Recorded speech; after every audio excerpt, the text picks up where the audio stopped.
reflection for the plane surface, refraction for the plane surface. अब हम तो पढ़ेंगे स्पेक्ट्रम, स्पेक्ट्रम ये पढ़ेंगे, तो हम इसमें पढ़ेंगे reflection of refraction. Sir topic हो गया हमारा, ओके। तो उससे पढ़ो री डायग्राम, ना री डायग्राम का आगे नहीं पढ़ सकते, ओके।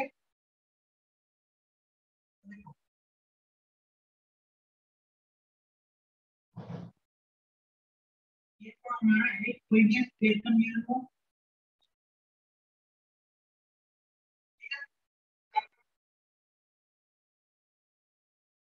ये हमारा स्पेक्ट्रम मिरर,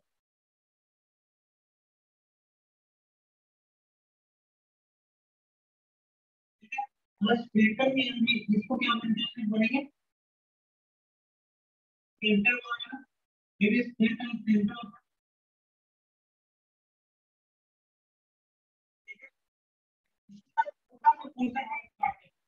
तो जो हमको दिखेगा वो क्या दिखेगा, क्या दिखेगा, बोलते हैं हम लोग स्पेक्ट्रम मिरर।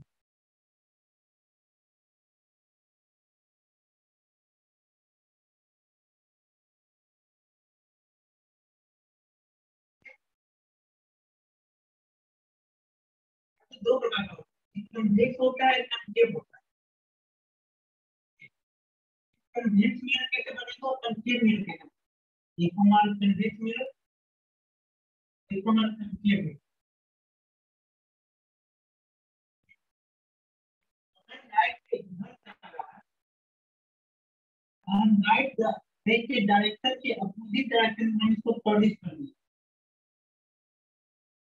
तो हमने क्या किया, यहाँ पे प्रोड्यूस कर दिया, ये क्या बन गया हमारा कनकेव मिरर।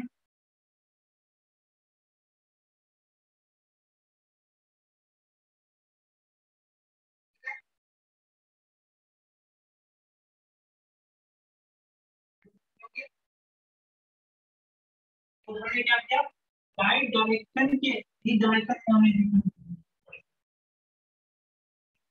तो हमने इसको इधर, ये हमारा क्या बन गया, कन्वेक्स, हो गया हमारा कन्वेक्स मिरर।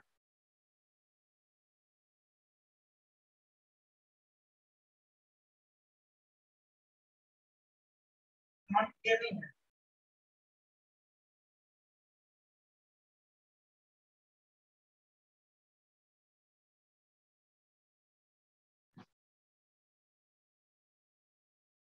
नॉट क्लियर होना चाहिए, क्यों नहीं है।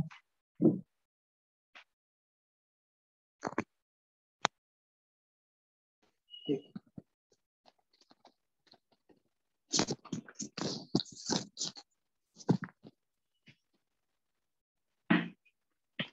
अब साउंड क्लियर है क्या,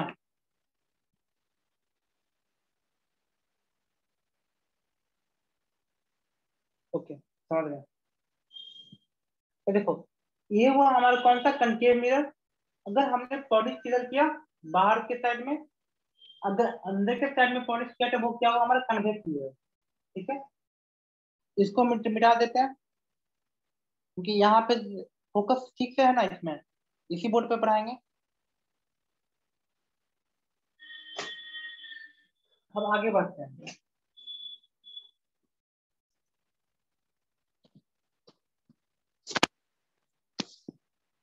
सही है।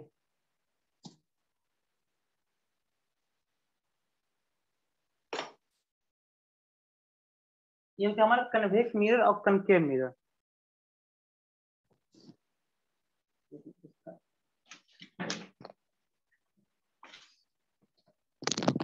इसको इस तरह से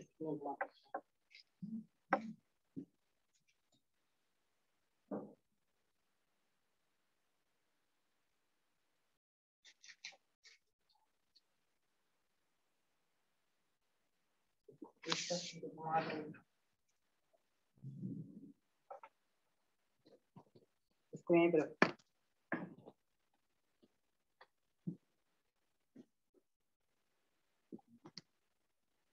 ओके। अब ये मानते हैं हम, ये हुआ हमारा कंकेव मिरर, ये हुआ हमारा क्या कंकेव मिरर है, ठीक है। तो कंकेव मिरर का जो है, इसको क्या बोलते हैं हम लोग, प्रिंसिपल एक्सिस। ये आपने पढ़ा होगा, ये हुआ हमारा कौन सा, प्रिंसिपल एक्सिस, ठीक है। ये हुआ हमारा प्रिंसिपल एक्सिस।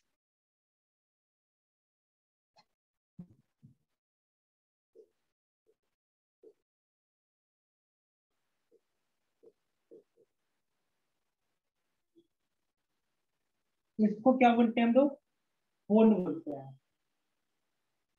और इसको हम लोग क्या बोलते हैं, फोकस, और इसको बोलते हैं सेंटर ऑफ कर्वेचर। ओके, ये हुआ हमारा प्रिंसिपल एक्सिस हुआ, ये हुआ पोल हुआ, ये फोकस सेंटर ऑफ कर्वेचर। तो पोल से फोकस की दूरी को क्या बोलते हैं, फोकल लेंथ।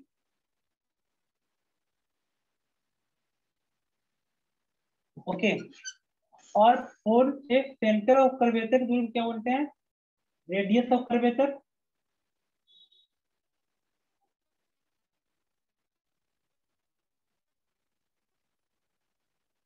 ओके, तो अगर आपको डिफाइन करना होगा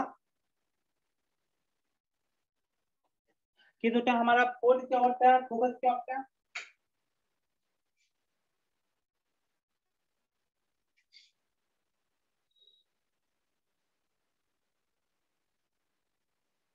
ओके। तो कोई पूछे कि पोल क्या होता है, फोकस क्या होता है, तो पोल वो पॉइंट होता है जहां से हम कोई भी चीज को हम मेजर करते हैं, उसको बोलते हैं पोल। ओके, तो पोल क्या हुआ, पोल हमारा वो पॉइंट हुआ जहां से हम कोई भी चीज को मेजर करते हैं, दैट इज आवर पोल। अब देखो, अगर लाइट रे जो होता है इनफाइनाइट से आएगा, ठीक है। अगर लाइट रे इनफाइनाइट से आएगा, तो जहां पे ये लाइट रे जो कट करेगा प्रिंसिपल एक्सिस को, उसको बोलते हैं फोकस। ओके, फोकस क्या हुआ कि अगर लाइट रे होता है आपका कहाँ से आ रहा है, इनफाइनाइट से, तो यहाँ पे एक दूसरे को कट करेगा, तो उसको क्या बोलेंगे हम लोग, फोकस। और पोल से फोकस की दूरी को फोकल लेंथ, और पोल से रेडियस सेंटर ऑफ कर्वेचर की दूरी को रेडियस ऑफ कर्वेचर। ओके, यहाँ तक हो गया। अब देखो, अब बात करते हैं कि सेंटर ऑफ कर्वेचर क्या होता है। तो फोकस के दुगना जो दूरी होता है, उसको बोलते हैं सेंटर ऑफ कर्वेचर।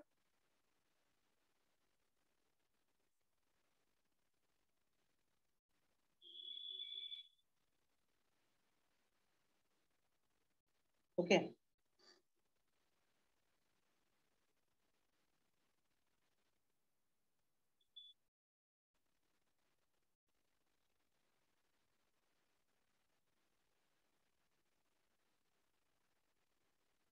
तो यहाँ तक लगता है कि बात समझ में आ गया होगा कि पोल क्या होता है, फोकस क्या होता है, प्रिंसिपल एक्सिस क्या होता है।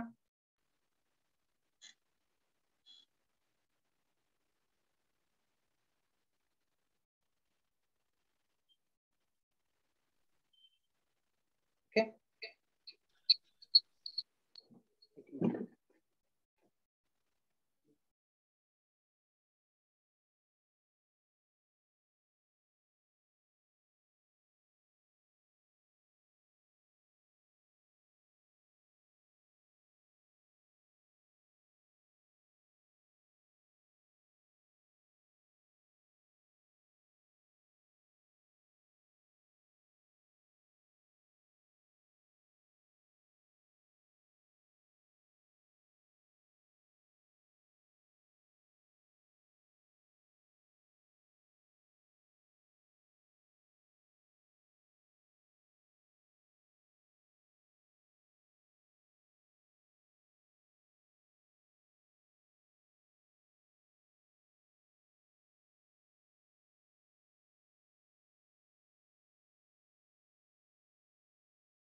अब आ रहा है?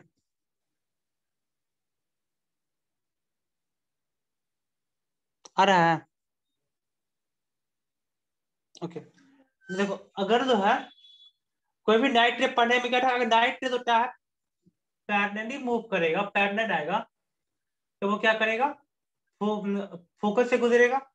और यहाँ पे क्या, अगर कोई नाइट रे फोकस से जाएगा तो वो प्रिंसिपल एक्सिस के पैरेलल आएगा।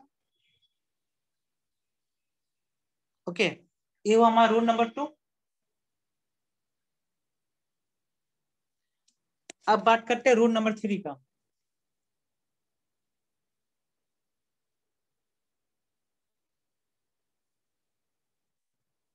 रूल नंबर 3 हमारा क्या है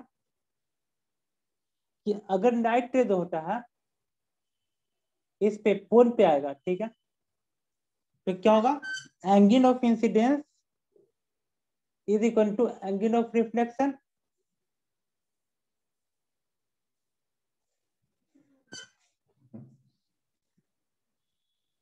angle of incidence is equal to angle of reflection.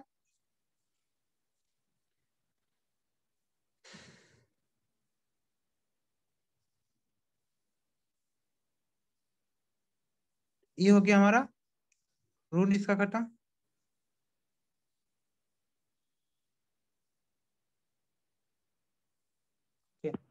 अब रूल, ये हमारा रूल नंबर 3 खत्म हो गया। अब रूल नंबर 4 पे आते हैं। रूल नंबर 4 क्या है हमारा,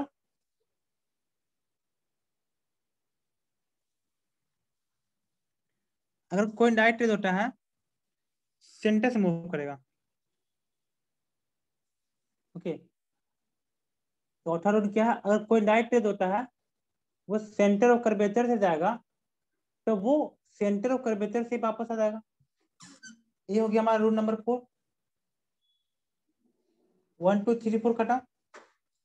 तो 1 में क्या था हमारा कि अगर वो पैरेलल गया तो फोकस से गुजरा, फोकस से गया तो पैरेलल आया, angle of incidence equal to angle of reflection, अगर वो पॉइंट से जाएगा। और अगर वो सेंटर ऑफ कर्वेचर से जाएगा तो वो सेंटर ऑफ कर्वेचर से वापस आ जाएगा। एक खत्म। अब इसको 4 क्वाड्रेंट में बांटते हैं।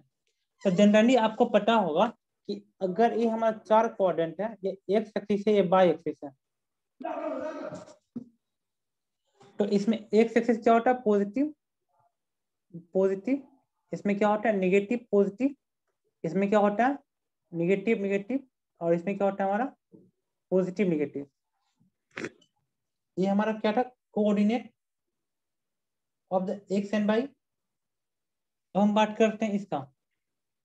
तो अगर डायरेक्ट रे इस डायरेक्शन में आ रहा है, देखो अगर डायरेक्ट रे इस डायरेक्शन में आ रहा है तो डायरेक्ट के डायरेक्शन को क्या मानना है, पॉजिटिव, और डायरेक्ट के अपोजिट डायरेक्शन क्या मानना है, नेगेटिव। मतलब कि जो फोन की जो राइट साइड होगा वो पॉजिटिव होगा, और जो फोन के जो होगा वो लेफ्ट साइड होगा वो निगेटिव होगा। ओके, अब बात करते हैं, तो प्रिंसिपल एक्सिस है, तो प्रिंसिपल एक्सिस के ऊपर जो होता है वो आपका क्या होता है, पॉजिटिव, और प्रिंसिपल एक्सिस के नीचे क्या होता है, निगेटिव। ये 4 पॉइंट है। तो यहाँ पे जो डिफाइन किया गया वो डायरेक्ट के रिस्पेक्ट में किया गया है, ठीक है। तो अगर डायरेक्ट के रिस्पेक्ट में, अगर डायरेक्ट के डायरेक्शन में पॉजिटिव, डायरेक्ट के लेफ्ट डायरेक्शन में निगेटिव, और अपोजिट डायरेक्शन में, तो ये हुआ जनरल चीज जो कि हर जगह पढ़ाया जाता है। लेकिन अब नीट में क्या करेगा पता है, आपको यही कंसेप्ट को थोड़ा घुमा देगा। जनरली तो आप जानते हैं कि डायरेक्ट इधर से आ रहा, अब डायरेक्ट का डायरेक्शन वो चेंज कर देगा। ओके, ये वो हमारा जनरल बात है, इसको रब कर देते हैं। अब वो जो नीट में जो पूछेगा वो क्या पूछेगा, साइन कन्वेंशन से पूछेगा, इजी है, फिर भी आप जो होता है उसमें कंफ्यूज कर जाइएगा। कहेगा कि ये हुआ हमारा कनकेव मिरर, ठीक है, ये हुआ हमारा प्रिंसिपल एक्सिस, और अगर राइट रे हमारा इधर से आ रहा है, हाइपोथेटिकल क्वेश्चन कुछ भी बन सकता है ना। अगर राइट रे होता है इधर से आ रहा है, तो अब हमारा पॉजिटिव किधर होगा, अब हमारा पॉजिटिव इधर हो जाएगा और निगेटिव इधर हो जाएगा। और दूसरा क्या था कि प्रिंसिपल एक्सिस के ऊपर पॉजिटिव और प्रिंसिपल एक्सिस के नीचे नेगेटिव। तो ये तो है क्या करते हैं, जो वर्टिकल डायरेक्शन में है हमारा प्रिंसिपल एक्सिस डिसाइड करता है। वर्टिकल डायरेक्शन में क्या डिसाइड करता है, प्रिंसिपल एक्सिस, कि प्रिंसिपल एक्सिस के ऊपर पॉजिटिव और प्रिंसिपल एक्सिस के नीचे नेगेटिव। और जो हमारा इसमें बात करते हैं क्या बोलते हैं कि जो हमारा हॉरिजॉन्टल डायरेक्शन है, तो हॉरिजॉन्टल डायरेक्शन में हमारा डायरेक्ट रे का डायरेक्शन डिसाइड करता है, मिरर नहीं डिसाइड करता, डायरेक्ट रे का डायरेक्शन डिसाइड करता है। अगर डायरेक्ट हमारा डायरेक्ट के डायरेक्शन में बात करेंगे तो वो पॉजिटिव होगा, और डायरेक्ट के अपोजिट डायरेक्शन में नेगेटिव होगा। तो नीट में ना आपको ऐसे घुमा के पूछेगा, तो जेईई मेन में, और इससे ज्यादा ट्यूस्ट नहीं कर सकता। ट्यूस्ट अगर करना भी होगा तो हमारा यहीं पे आके इसको रोक देगा। ओके, यहाँ तो कोई दिक्कत?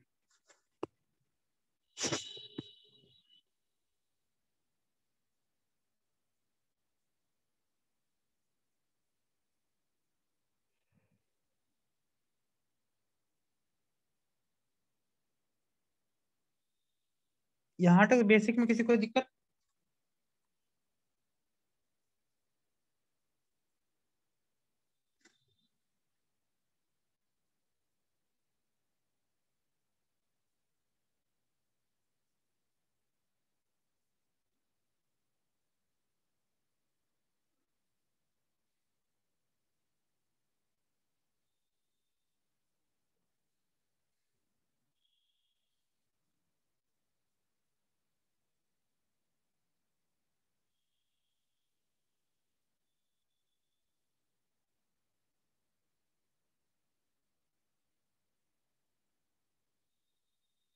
ओके, आगे आगे बढ़ते हैं।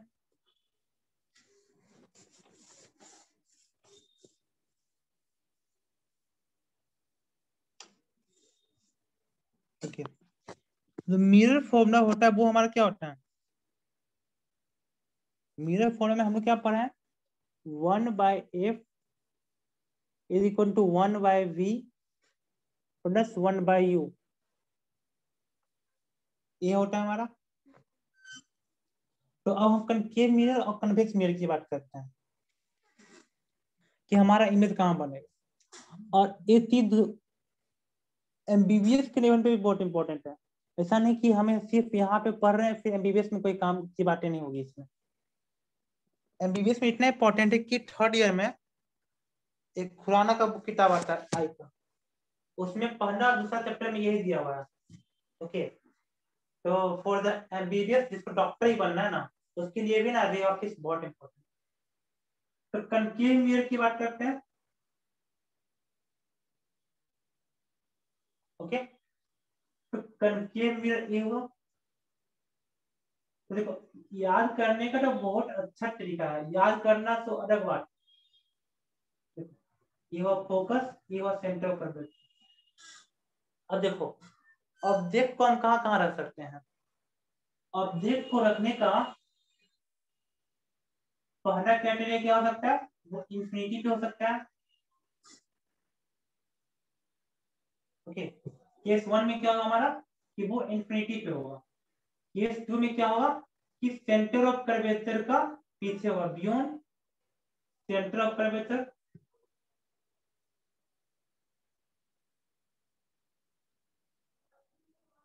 तीसरा में क्या होगा हमारे पास, centre of curvature.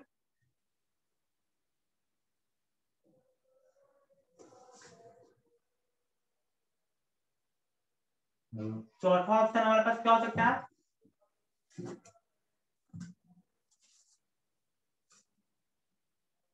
Beyond centre of curvature को, सेंटर ऑफ कर्वेचर को, between focal length and centre of curvature.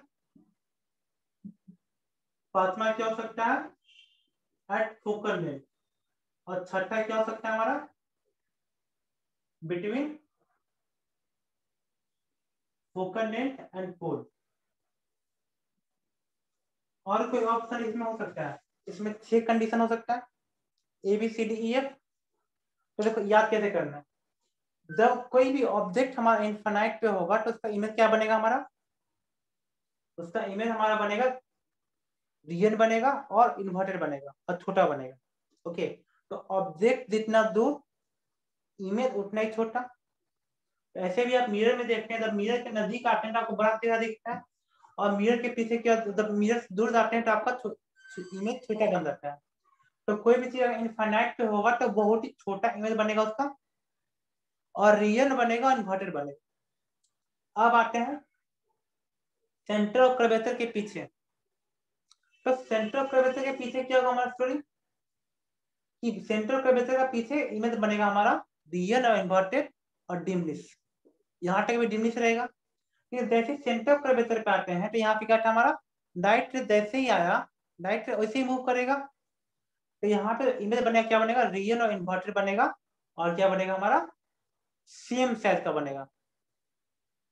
Okay, फिर हम बात करते हैं सेंटर ऑफ फोकल नेट की बात करते हैं। तो सेंटर ऑफ फोकल नेट के बीच में रखेंगे तो हमारा इमेज कैसे बनेगा, रियल और इन्वर्टेड बनेगा और लार्ज इमेज बनेगा।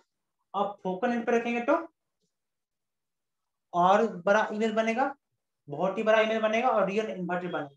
तो फोकल नेट तक हमारा क्या था, रियल और इन्वर्टेड, और दो हमारा रियल इन्वर्टेड हो गया और साइज भी याद हो गया। ओके, क्योंकि अल्टीमेटली जो होता है, आप कॉम्पिटिटिव एग्जाम दीजिएगा तो वहां पे आपको रे डायग्राम नहीं पूछेगा कि आप रे डायग्राम बना के आप बताइए। वहां पे आपको सीधे पूछेगा कि कौन सा मिरर में ऑब्जेक्ट कहाँ रखेंगे तो हमारा इमेज कहाँ बनेगा। हाँ, अब आता है हमारा फोन ऑफ फोकस के बीच की कहानी। फोन ऑफ फोकस की कहानी में क्या है हमारा, फोन ऑफ फोकस में है कि ये दोनों के बीच में रखेंगे तो हमारा इमेज बहुत बड़ा बनेगा, और वो रियल और इन्वर्टेड को छोड़ के वर्चुअल और इरेक्ट बनेगा। ओके, तो यहाँ पे जो आपका जो कंडीशन है तो क्वेश्चन पूछेगा क्या कनकेव मिरर से आपका वर्चुअल इमेज बन सकता है, ये क्वेश्चन पूछा हुआ है। और क्वेश्चन को ट्यूज करेगा तो यही करेगा। तो कनकेव मिरर से भी वर्चुअल इमेज हमारा बन सकता है कि अगर हम जब ऑब्जेक्ट को पोर्ट और फोकस के बीच में रखेंगे। लेकिन अब आता है हमारा कन्वेक्स मिरर। तो कन्वेक्स मिरर में क्या था हमारा, जो पॉलिश किए थे वो कहाँ किए थे, अंदर किए थे। तो यहाँ पे कहीं पे होगा फोकस और यहाँ पे कहीं पे होगा सेंटर ऑफ कर्वेचर। अब नाइट रे इसमें दो कंडीशन बन सकता है, या तो ऑब्जेक्ट इंफिनिटी पे रहे या फिर मिरर के पीछे रहे, बियॉन्ड मिरर।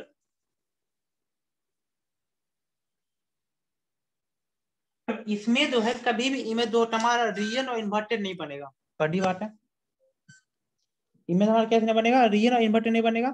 जब भी बनेगा कैसे बनेगा, वर्चुअल और इरेक्ट बनेगा। ओके, जब भी बनेगा हमारा वर्चुअल और इरेक्ट बनेगा, और हमारा मैग्निफिकेशन क्या होगा, हमेशा एक से कम होगा।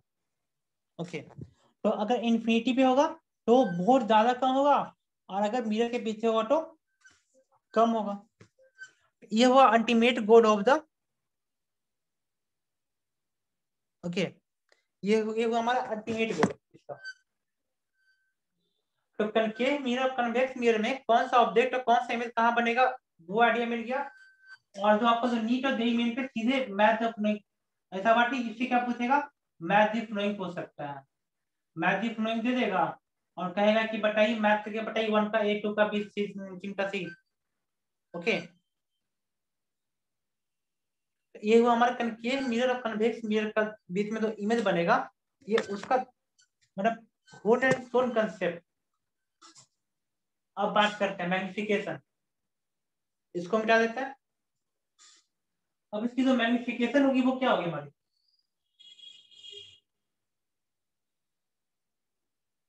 मैग्निफिकेशन जो होता है हमारा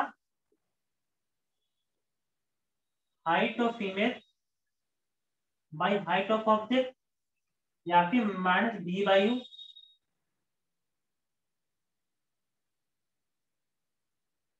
ओके, मैग्निफिकेशन क्या होता है, height of image by height of object, या फिर माइनस बी बाई यू।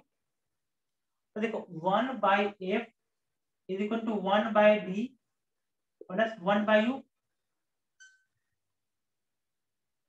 तो कनकेव मिरर की बात करते हैं। कनकेव मिरर में फोकल लेंथ हमारा कितना होगा, निगेटिव की पॉजिटिव, कोई एक मिरर को तुम चूज करेंगे ना, या फिर कनकेव मिरर की बात करें या फिर कन्वेक्स मिरर की बात करें?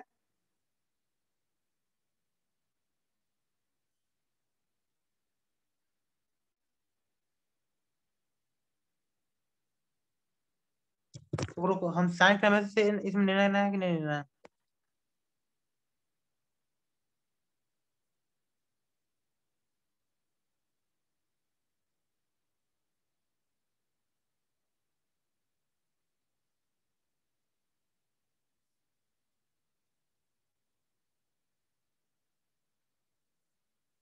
रुको देखते हैं। 1/a equal to 1/b plus 1/u। देखो यहाँ पे आपका 1/b का मान कितना होगा? 1/a minus 1/u। तो यहाँ से b का मान कितना होगा? F you divide by you minus F.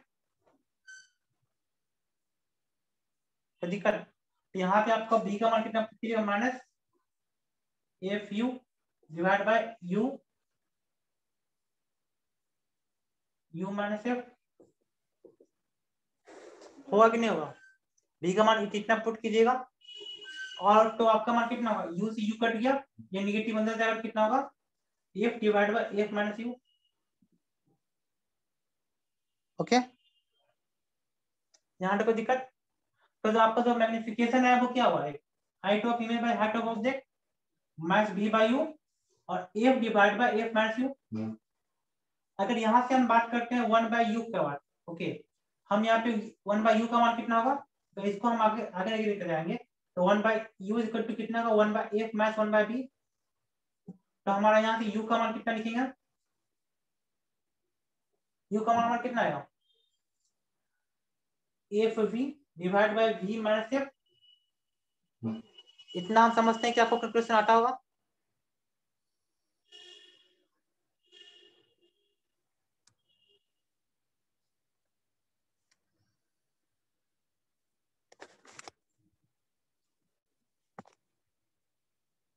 Okay, तो u का मान कितना? F v divide by v minus f। यहाँ पे इसका वैल्यू पुट करेंगे तो हमारा मान कितना होगा? माइनस b, और u का मान कितना पुट करेंगे? F v divide by v minus f। यहाँ से v से v कट गया, तो आपका मान कितना है यहाँ पे? यहाँ पे आपका मान हो जाएगा F divide by F minus B, क्योंकि निगेटिव अंदर जाएगा तो बी माइनस एफ है आपका, एफ माइनस बी हो जाएगा। तो हमारा मैग्निफिकेशन 2 हो गया। एक क्या हो गया? F divide by F minus U divide is equal to F minus B by F. Okay, तो हमारा मैग्निफिकेशन इसका 4 फॉर्मूला हो गया। मैग्निफिकेशन ऑफ स्पेक्ट्रम मिरर का हमारे पास 4 फॉर्मूला हो गया। यहाँ तक किसी को दिक्कत? तो स्पेक्ट्रम मिरर का जो होल सुन कंसेप्ट ना जो है, इसमें किसी को दिक्कत? हेमंत को कोई दिक्कत नहीं? क्वेश्चन आपको?